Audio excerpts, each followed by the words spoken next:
দর্শক এই মুহূর্তে রাজধানীর মহাখালীতে আছেন সহকর্মী সাকিবুর রহমান, সেখান থেকে সরাসরি যোগ দিচ্ছেন তিনি।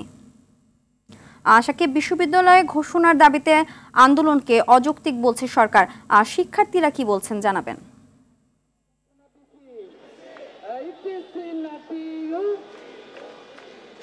আসলে স্বরাষ্ট্র উপদেষ্টা এবং শিক্ষা সচিব যে বক্তব্য দিয়েছেন তা পুরোপুরি প্রত্যাখ্যান করেছেন এখানকার শিক্ষার্থীরা। তারা বলছেন যে তাদের বিশ্ববিদ্যালয় করার যে যৌক্তিক দাবি সেটি তারা এর আগেও লিখিতভাবে উপস্থাপন করেছেন। সেক্ষেত্রে তারা বলছেন যে তাদের যে দাবি দাওয়াগুলো আছে সেটি যখন একবার উপস্থাপন করা হয়েছে তখন নতুন করে আর উপস্থাপনের কোনো দরকার তারা মনে করছেন না, যেহেতু লিখিত সেই বক্তব্যে তারা তুলে ধরেছেন কি কি কারণে তিতুমির বিশ্ববিদ্যালয় হতে পারে।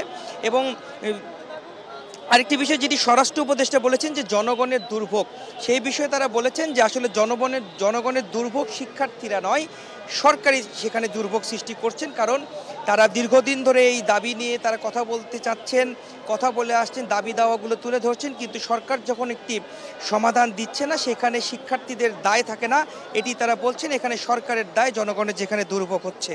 এছাড়াও তারা বলছেন যে যতক্ষণ পর্যন্ত দাবি আদায় না হবে ততক্ষণ পর্যন্ত কিন্তু এই যে মহাখালী রেল লাইন সেই রেল লাইনটি তারা অবরোধ করে রেখেছেন এবং এই দাবির প্রেক্ষিতে তাদের অবরোধ থাকবে। পাশাপাশি কিন্তু তিতুমির কলেজের সামনেও এখন পর্যন্ত শিক্ষার্থীদের ব্যারিকেড রয়েছে, অর্থাৎ আমতলির যে রাস্তাটা গুলশানের সেই রাস্তাটিও কিন্তু বন্ধ রয়েছে। এখানে যে রেল লাইনের রাস্তা সেটাও বন্ধ রয়েছে, অর্থাৎ জাহাঙ্গীর গেট হয়ে যে গাড়িগুলো এই পথে চলাচল করতে পারতো সেই পথটা কিন্তু বন্ধ হয়ে আছে এবং বনানী উত্তরের যে গাড়িগুলো এই পথে আসছে সেটি বন্ধ আছে, অন্য রাস্তা দিয়ে চলাচল করছে, সেখানে যানজট বাড়ছে এবং জনগণের ভোগান্তি বাড়ছে। তো এই ছিল আমার কাছে শিক্ষার্থীদের আন্দোলনের সর্বশেষ। সিথিয়া, ধন্যবাদ।